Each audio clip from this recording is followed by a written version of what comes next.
Assalamualaikum warahmatullahi wabarakatuh. Waalaikumsalam warahmatullahi wabarakatuh. Ya, saya Rahmat Ahmad Al-Fakih. Saya bakal ngejelasin materi himpunan dari mata kuliah Matematika Diskrit. Ya, lanjut. Di sini ada sejarah himpunan. Di teori himpunan ditemukan pada abad ke-19 oleh Georg Ferdinand Ludwig Philipp Cantor 1845 sampai 1918. Matematikawan Jerman keturunan Yahudi dikenal sebagai penemu teori himpunan. Tahun 1873 Cantor mempublikasikan teori tentang konsep himpunan tak berhingga infinite set yang mengguncang dunia matematika. Meskipun mendapatkan banyak penentangan dari gurunya, Kronecker, teori Cantor menjadi dasar matematika modern. Tahun 1874 karyanya diterbitkan di Creos Journal menandai akhirnya teori himpunan sebagai fondasi bagi semua cabang matematika. Cantor wafat di Halle, Jerman pada 6 Januari 1918 meninggalkan warisan besar bagi perkembangan ilmu matematika seperti sekarang ini. Sini ada definisi teori himpunan. Himpunan atau set adalah kumpulan objek-objek yang berbeda dan terdefinisi dengan jelas, well defined. Setiap objek di dalam himpunan disebut dengan elemen, disebut dengan anggota ataupun elemen. Notasi umumnya ditulis dengan huruf kapital, misalnya A sama dengan dalam kurung awal 1, 1, 2, 3 yang bisa. Simbol keanggotaannya ada X, ada ini kayak itu A, ini X anggota dari A, yang bawahnya X bukan anggota dari A. Di bedanya di sini ada coretannya. Contoh A, dalam kurung awal 2468. Ini adalah himpunan bilangan genap kurang dari 10. Yang B, apel jeruk mangga himpunan nama-nama buah. Simbol-simbol bakunya terdiri dari yang umum digunakan di Indonesia ya. Di antaranya C, himpunan bilangan C itu himpunan bilangan kompleks. Yang R itu himpunan bilangan real, yang Q himpunan bilangan rasional, yang Z himpunan bilangan bulat. Seperti ini, sini dalam kurung awal ada -2, -1, 0, 1, 2 dan seterusnya.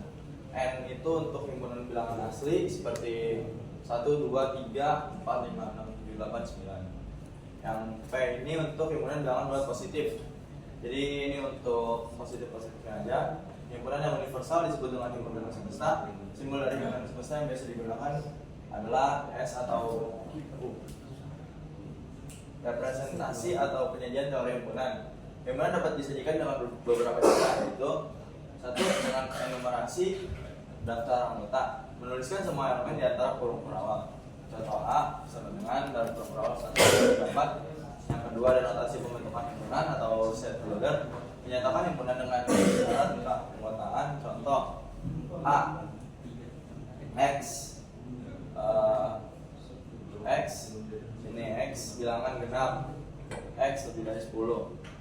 3. Menggunakan simbol baku. N sama dengan bilangan asli, Z bilangan bulat, R sama dengan bilangan real, dan lain-lain.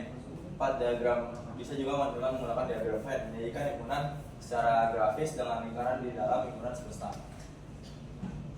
Nah, kita ada kardinalitas teori himpunan. Kardinalitas adalah banyaknya elemen berbeda yang terdapat dalam suatu himpunan. Dinotasikan dengan A atau N dalam kurung A. Jika suatu himpunan memiliki jumlah anggota terbatas, maka disebut himpunan berhingga, infinite set. Jika anggotanya tak terbatas, disebut himpunan tak berhingga, infinite set. Contoh A sama dengan dalam kurung awal 1, 2, 3, 4, 5. 1, 2, 3, 5. Ininya himpunannya dengan A. Terus N sama dengan dalam kurung awal 1, 2, 3. Ini N sama dengan infinity. L sama dengan dalam kurung awal mau sesat, mau balap, lamban pesagi sama dengan L sama dengan 4. Sini ada diagram Venn, ini ada gambarnya. Ciri-ciri diagram Venn itu persegi panjang sama dengan himpunan semesta dalam kurung lingkaran atau oval, himpunan tertentu dalam kurung A, B, C dan seterusnya. Terus daerah di dalam lingkaran sama dengan anggota himpunan. Daerah di luar lingkaran tapi di dalam segi panjang sama dengan anggota semesta yang bukan anggota himpunan tersebut. Itu ada contoh. Contoh-contohnya bisa dilihat dari diagram tersebut. Himpunan kosong. Himpunan kosong adalah himpunan yang tidak memiliki anggota sama sekali. Dirotasikan dengan bulat ada coretannya atau huruf awal ada isinya. Dinyatakan himpunan A sama dengan 0, sama dengan A sama dengan himpunan kosong. Ciri-ciri tidak ada elemen yang termasuk di dalamnya. Setiap himpunan memiliki himpunan kosong sebagai himpunan bagiannya. Kayak gini, contoh B sama dengan X 8.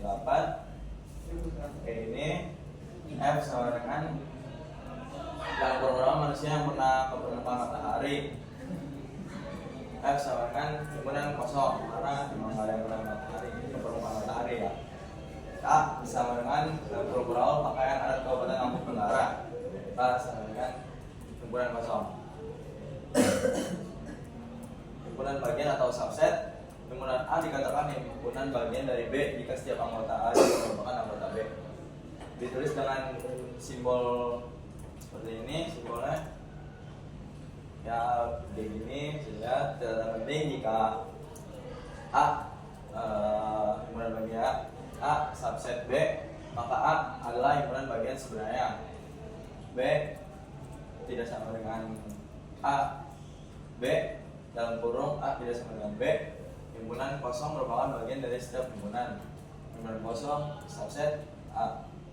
Setiap himpunan merupakan bagian dirinya sendiri.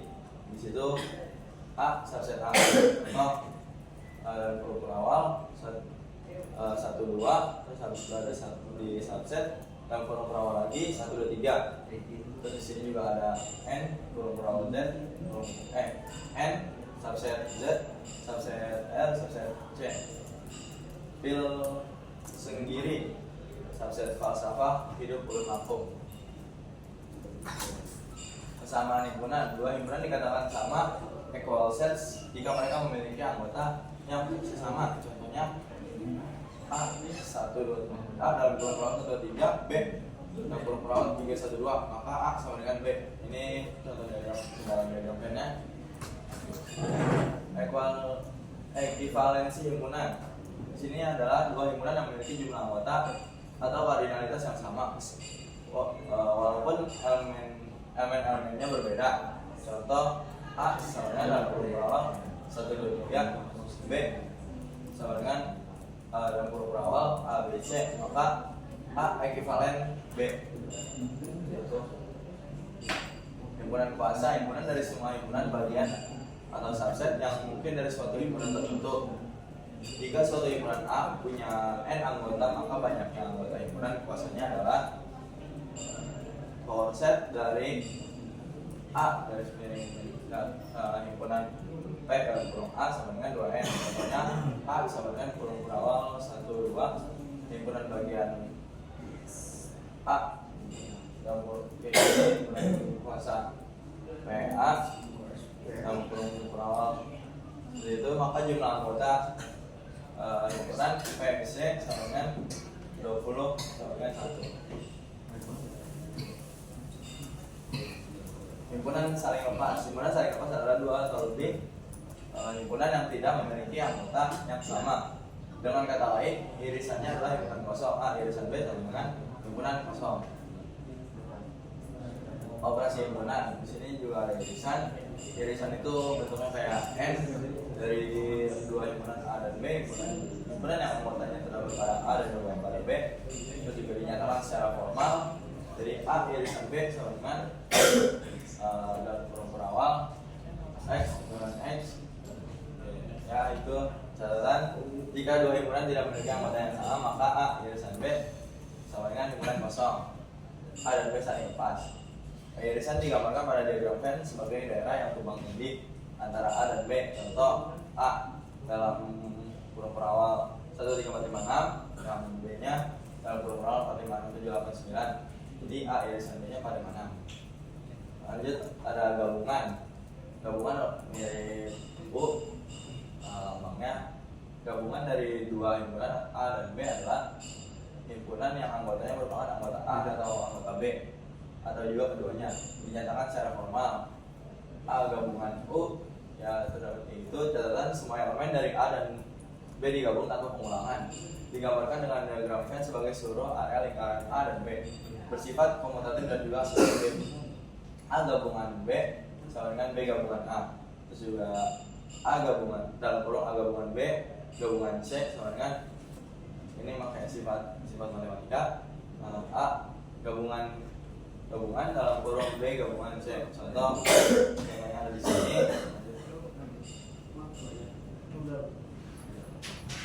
Operasi himpunan diwujud di komplement dari suatu himpunan A terdapat himpunan semesta gabungan adalah himpunan yang semua elemen di gabungan yang di U yang bukan anggota A. Dinyatakan secara formal A inverse sama dengan seperti itu. Catatan komplement digantung pada himpunan semesta U. Dalam diagram Venn komplement A ditunjukkan oleh daerah di luar lingkaran A, tetapi masih di dalam semesta U. Notasi lain yang kadang digunakan ada atasnya A atau itu. Contoh ini contohnya. Sini ada selisih dua himpunan dinyatakan seperti itu. A kurang B adalah himpunan yang anggotanya merupakan elemen A tetapi bukan elemen B. Dinyatakan secara formal B seperti itu, atau A min B A inverse B A irisan B inverse. Catatan A min B tidak sama dengan B min A. Artinya operasi selisih tidak komutatif. Dalam diagram Venn, selisih digambarkan sebagai daerah A yang tidak beririsan dengan B. Dapat juga disebut komplement B relatif terhadap A. Contohnya seperti itu. Jika ada perlu ditanyakan, hubungi saya. Ini tidak bisa nanya langsung di kelas ya, teman-teman ya. Nah, sekian dari saya. Kurang lebihnya mohon maaf. Wassalamualaikum warahmatullahi wabarakatuh. Pak, ini tombolnya belum dipencet ya? Ya. Nggak tahu, nggak kelihatan menitnya. Itu belum berarti aja.